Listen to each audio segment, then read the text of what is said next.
Hey, what's going on, role players? It's the Bard here, and welcome back to the corner.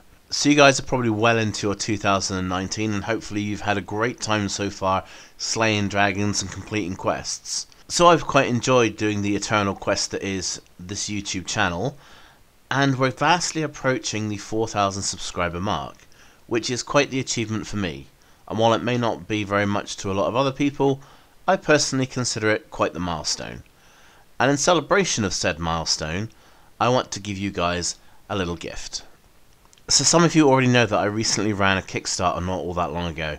So for the last couple of months of 2018, we were finalising things, getting the product up to spec.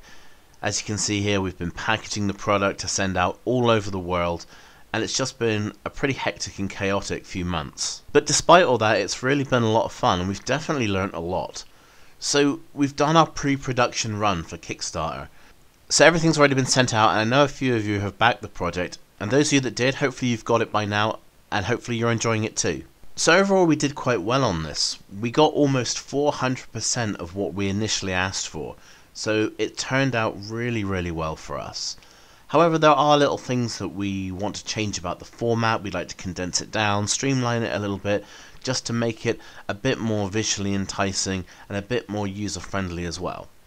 So with the decision to cut down from 3 independent decks down to a double deck single box set, those who have already got the initial GMsTarot are essentially getting 33% more. So for those of you who backed this initial project, you're getting a lot more options than the people will be getting in the future when it goes on sale properly.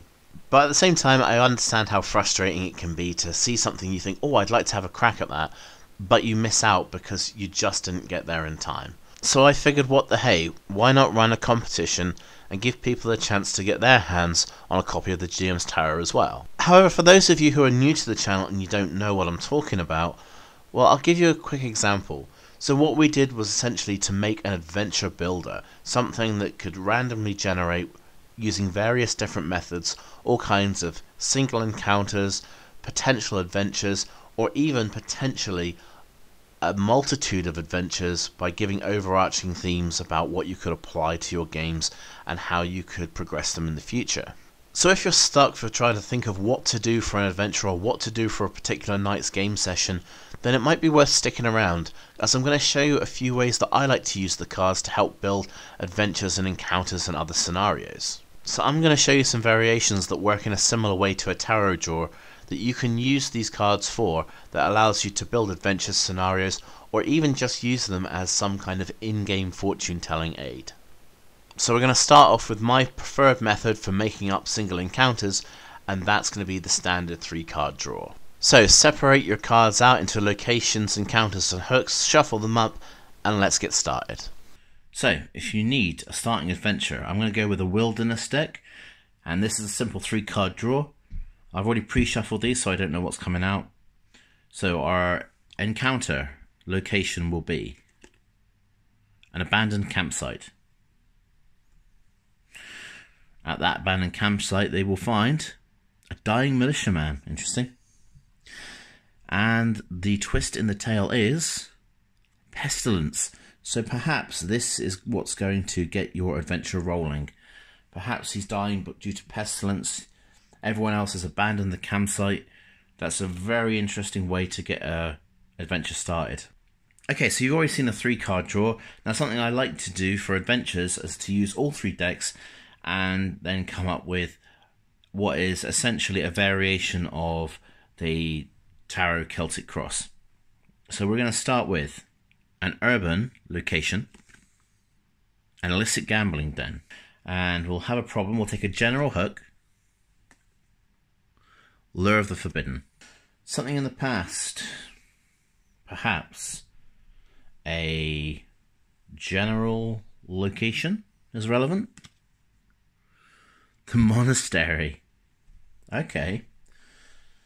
How you get from monastery to illicit gambling den, I'm not exactly sure. But the future, perhaps that holds an urban encounter.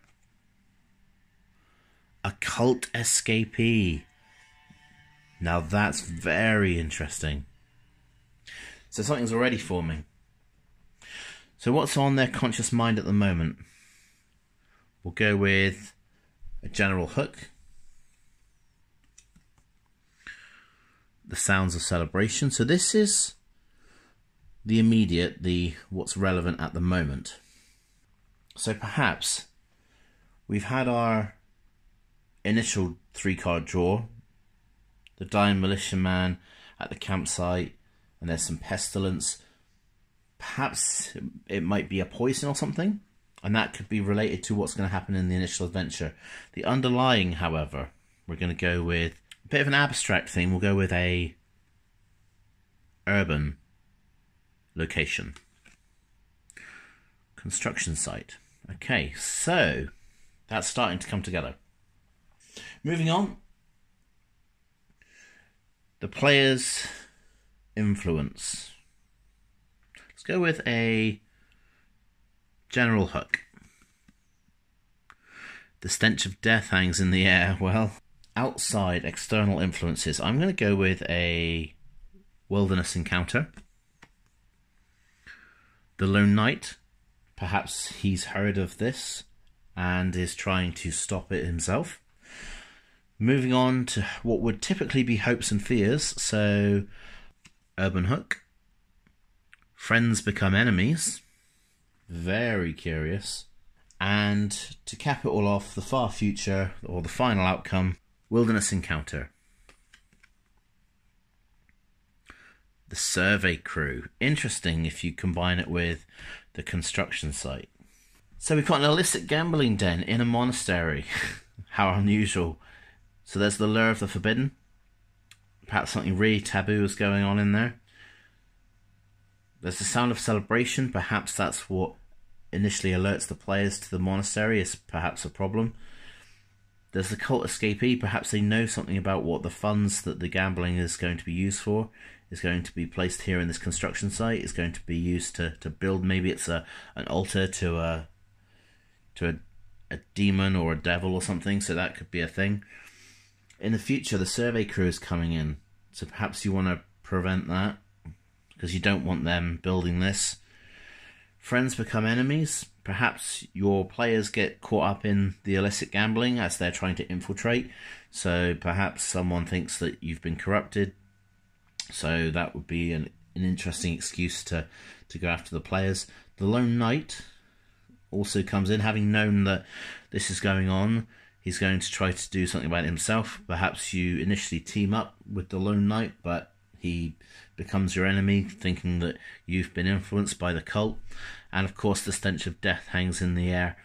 So just perhaps that's the taboo thing that is driving the illicit gambling. That is the lure of the forbidden.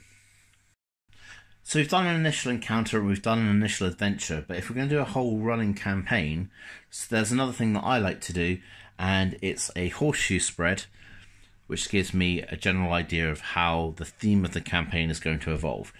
So we've got our campaign in front of us.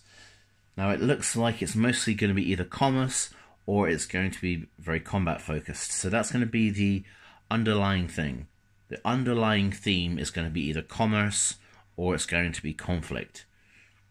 However, you do have 2 wild cards, so if you wanted to, you can add in other elements. It doesn't really make a difference, but the first thing that jumps out on me is it's going to be very heavily commerce based. So that's going to be the underlying theme for the whole campaign. Commerce and conflict. Okay. So, the Bearer of Mercy, that's more than likely going to be your players. The Black Market Shop, that's going to be a thing that's recurring in the present. In the future, you're going to be receiving aid from unexpected sources. The Shambling Horror, that could be the obstacle. Perhaps it's directly related to something that's going on in the illicit gambling den. Perhaps whatever it is they found or created. Or maybe even they're cursing people and turning them into these Shambling Horrors. Who knows? Press gangs are going to feature as an important part of it. They're going to be the people of importance because those gangs are maybe what are bringing those people in.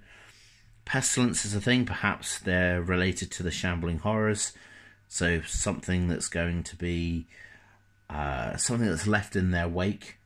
And maybe it's, again, something that's related to the early draw that we had, the Dying Militiaman, and the pestilence, as you can see, it's reoccurred. So pestilence is going to be one of the main obstacles throughout the entire thing, and then they come at dawn. So the question is, what comes?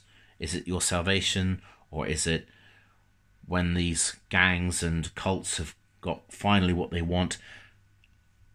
Are they going to be the ones to bring their influence into the world? So this is a very nebulous card here, but you can always use the flavor text below in order to get a little bit extra if you don't know exactly what you're going to put.